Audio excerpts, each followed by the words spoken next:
like 12 weeks out from their wedding, they go, oh, I want to be in shape for my wedding pictures, and they actually do it. They lose loads of weight, and then what happens? They get back from the honeymoon and they're a bowling ball.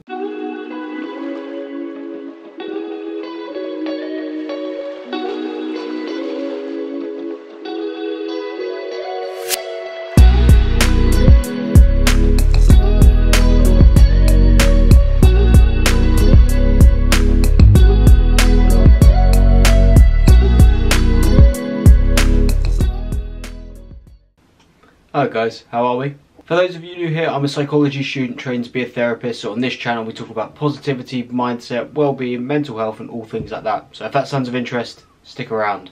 Today I wanted to talk about something really important, and that is about how actions and habits without objectives are absolutely pointless. Of course, having good habits and things like that is always a positive, but if you don't have a why, if you don't have an objective that you're aiming towards, if you don't have anything that makes you want to enact those habits, you could have the best list of habits and best plan in the world, but if you have no why to go for, you're not going to do them.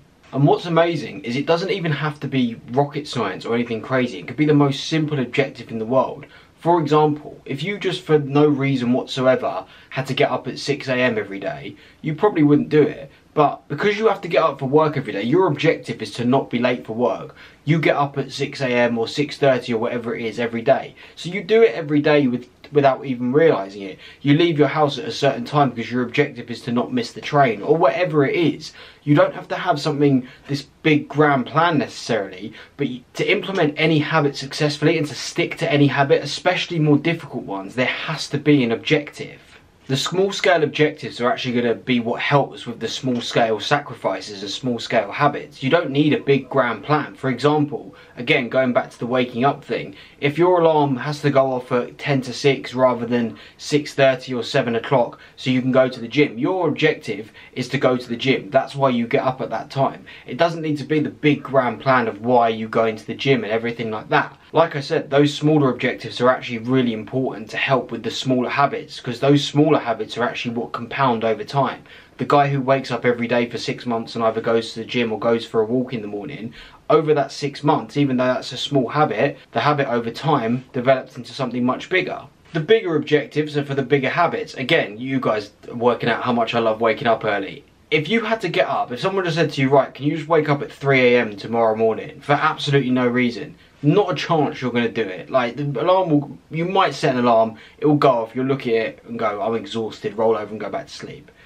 If you've got a 6 AM flight to the Maldives, you're not going back to sleep when that 3 AM alarm goes off. You are up and about, and like it's like you've had a full night's sleep because you've got that objective. It's a massive objective and so important to you and something you're so much looking forward to. I use that as a slightly bigger example in terms of getting up at 3 AM is a bigger sacrifice than getting up at 6 AM obviously. But you could do it on a much bigger scale. For me, going to university at the age of 24, I had a reasonably comfortable job that I didn't mind too much. It wasn't what I wanted to do, but it was alright. It wasn't painful or anything like that.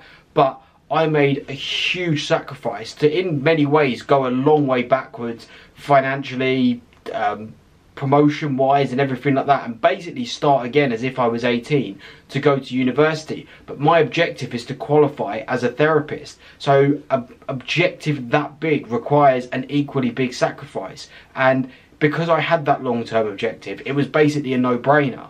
If someone had said, oh, go back to university at the age of 24, just, I don't know, university's a bit of fun, isn't it? Like, you know, 4 years of drinking and making new friends and stuff like that.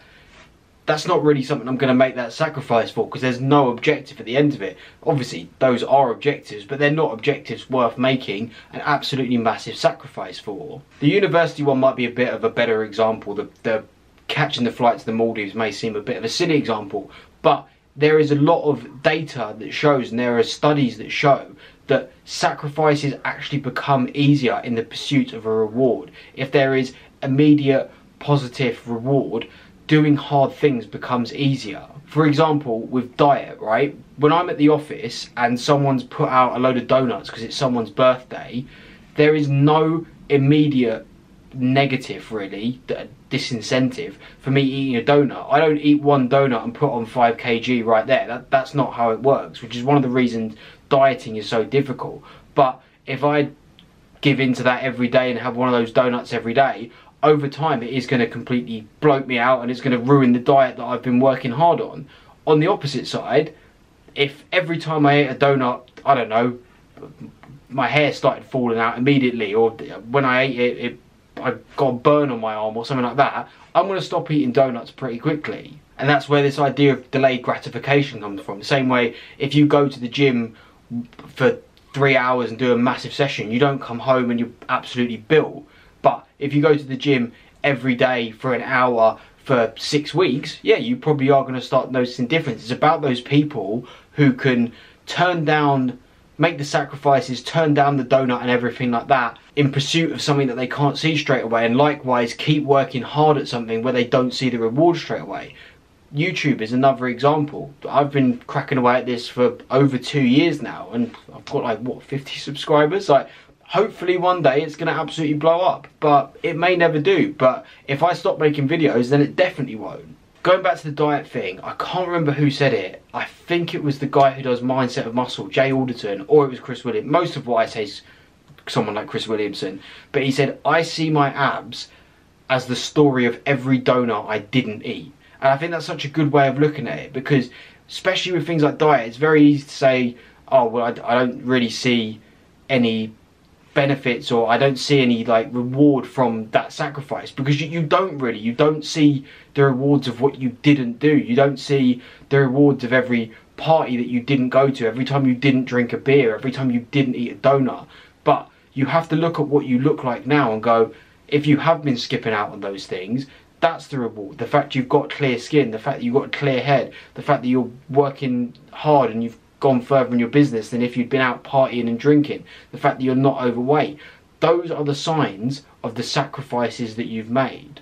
Slight tangent as always, but going back to it, another example, we'll just talk about the weight thing. You'll see, how many people do you see where like 12 weeks out from their wedding, they go, oh, I want to be in shape for my wedding pictures, and they actually do it, they lose loads of weight, and then what happens? They get back from the honeymoon and they're a bowling ball, because they've set an objective, brilliant, but it's not a sustainable objective. So you want your objectives to be clear, measurable and sustainable. My example, what I'm going for at the moment, and hopefully very, very close to achieving, I was about 72 kilograms at Christmas. I wanted to get to 60 kilograms, right?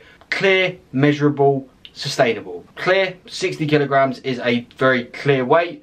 Measurable, I can do a weekly weigh-in to check that I'm going in the right direction. And sustainable, if I can keep myself as close to 60 kg going forward, I know that is at the moment a healthy weight for me. Examples for you guys, so you might have goals and objectives like these. So you might say, I want to get a first class degree, I want to get first class honours in my degree, I want to get this promotion, this very specific promotion, I want to bill this amount of money. So clear, measurable and objective. So say you want to say, right, billings wise, I want to have a 20 grand month by the end of next quarter.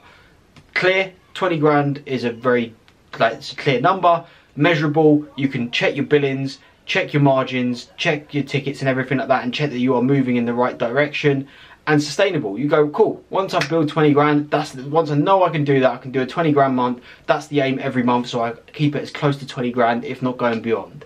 I get that the degree and the promotion one are slightly different in terms of they are a terminal goal that you're going for, and once you've got them, that's that. But in a way it's not, because once you've got to that goal, it's about what you then use it for afterwards. Again, the bigger the objective, the bigger the sacrifices that you're going to make. I want a first class degree because I know it's going to get me onto the masters that I want to do, which is going to allow me to qualify as a therapist.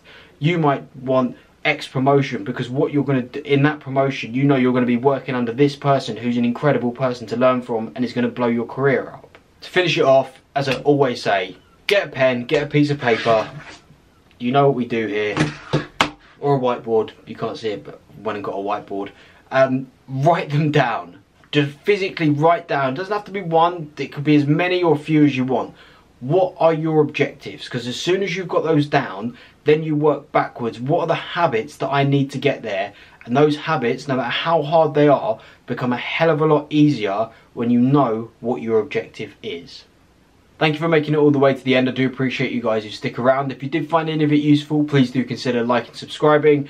As always, I drop 2 of these every week, so subscribe, hit the bell, leave a comment if you want to. My socials are also in the description. Again, I'm trying to plug my Instagram a little bit more now just because I'm being so active on there. Like I wanted to say, like once I posted every day for like a month or whatever, I was going to start putting it on there. Putting reels out pretty much every day, not pretty much every day, along with some other stuff, putting stories on there. So if you want to get involved, it's the best way to ask me questions, or if you have any topic suggestions or anything like that for the channel, that's always much appreciated. But yeah, until then, I will see you in the next one. Take care, guys.